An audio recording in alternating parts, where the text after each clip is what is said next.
First and foremost, like, would you mind just kind of describing for me as well as our community, the SK community, you know, about you, your team, how you may have gotten into coffee, who is your team, and then a little bit about what makes Finca la Julia a little bit different than other farms. Well, that's like 10 questions in one. Yeah. Well, I started working with coffee like since I was young guy. In the 90s, my father uh, he bought the farms. He started working in different project. He was doing something about organic coffees in that time. He suddenly died in 2002, 2002. So I start uh, working with the farm like 2 3 years after, because I was at the university in Cali, so I wasn't able to be at the farm the whole time during those years. Then in 2005, um, my sister and I like start talking about like how much we like the farm, the coffee life, and all that. And she start helping me with some of the stuff that refers about like ecological, about humanity and all that stuff, like better sources for workers and all that stuff. So do it to like to that we start working up like with Rainforest Alliance. We certified the farm in 2006. We started working in 2005 to get the certification, and they gave it to us in 2006. My sister, she lives like between New York and Bogota. Right now, she's at Bogota because of the situation, but she lives between New York and Bogota. So she's not able to help me out a lot, like in the farm. But she helps me a lot with documentation, with research, with a lot of stuff that are like about to do a better, agriculture and all that stuff. Sure. Mm-hmm. Um, in 2006, I start like working a lot with the farm. I start going like more often. Um, I start doing like better ways to, like to cultivate the coffee and to grow the coffee. I start changing some fields. Um, well, I don't know, like time start passing, and we start to know about the specialty coffees too. Like in 2009, 2010, I knew about some farms like Café Granja La Esperanza, that is my neighbor here in at the farm, and I start seeing how they start working with the specialty coffees, and I get like really like enthusiastic with it. Like I start like liking more that.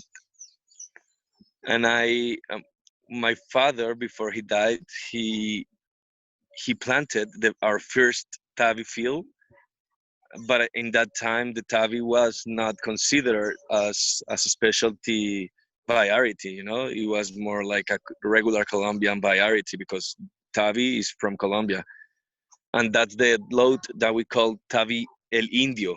It's not the one that you got the Tabi CO. It's another seed from the Tabi.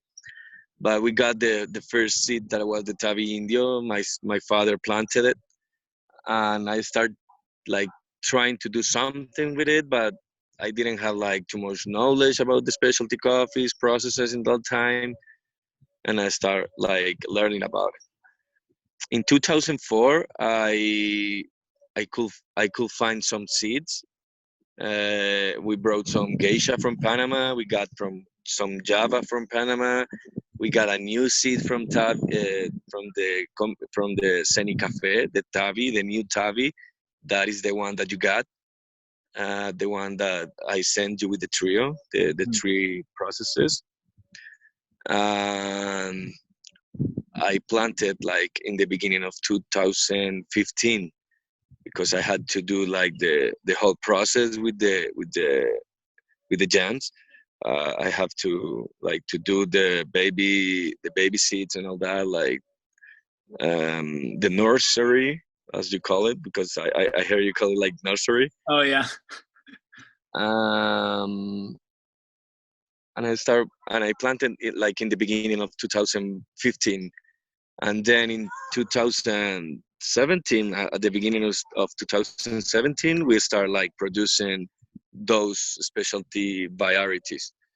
I started doing like since the first bean we collected, I started doing different kind of processes, learning about it because it were more like essays, you know, like doing some essays, like well, or some practices, Yeah. better, like which process could be better for a coffee, you know, like for because not like if someone comes to my farm and see how I work, they could try to do the same in another farm, but they maybe and obviously they will have different results because it's different land, different altitude, different everything, different ecosystem, different um, uh, like temperature and everything, you know. So I start doing like all kind of processes that I was seeing like in different farms, and I needed to see like which one or which processes could work better for us at the farm in each variety, you know. So that's why I manage different kind of hours in the fermentations and temperatures in uh, in the coffees, you know, like it's not the same hours for the Tabi red honey, for example, than for the geisha red honey, for example. There are different times and different temperatures. They have many stuff that could match. So we did a lot of practices and we started like realizing which processes could be better for us, and those are the ones that I try to do the most, you know.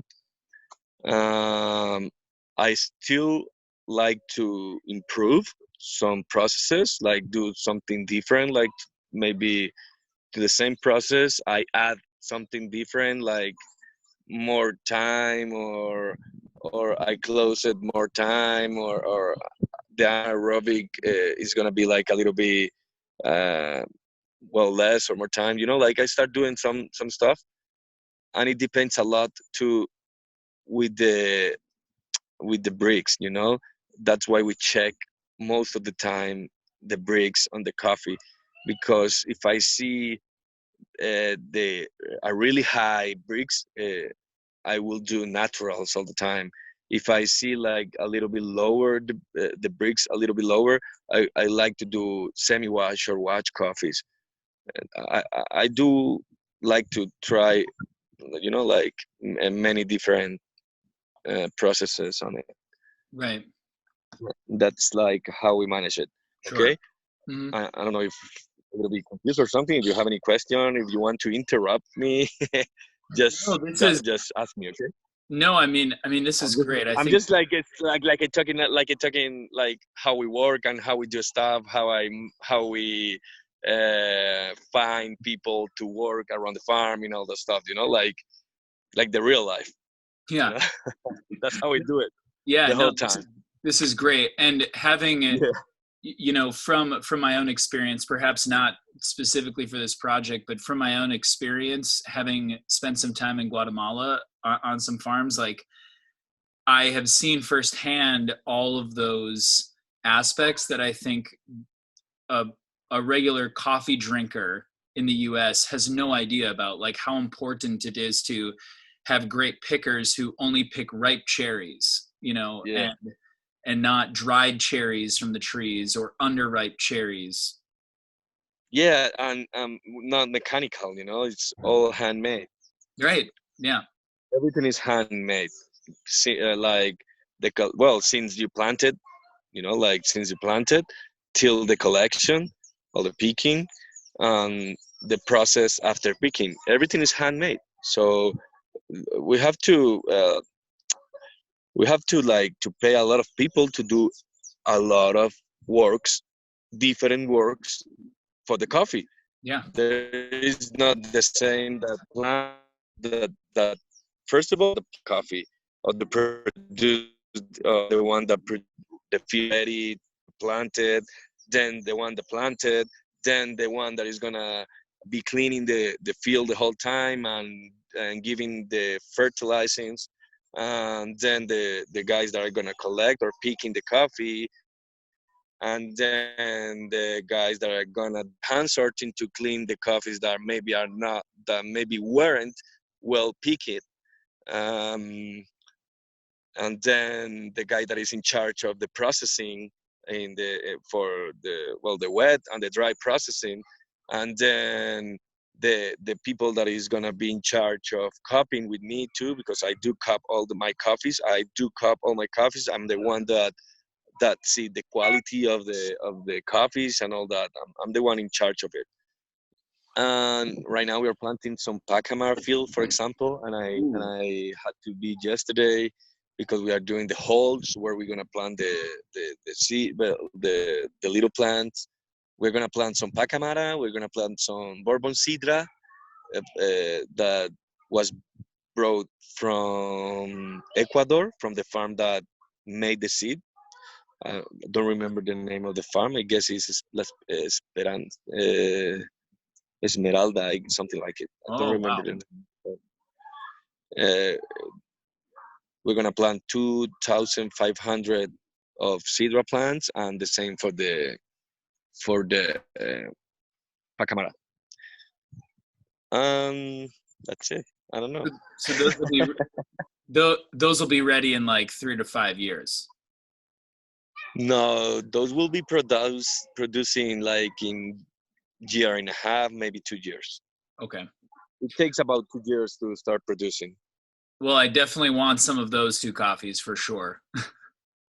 Yeah, and we're gonna have new Java plantation starting to produce at the end of this year, and we're gonna have a pink bourbon starting to produce at the end of this year.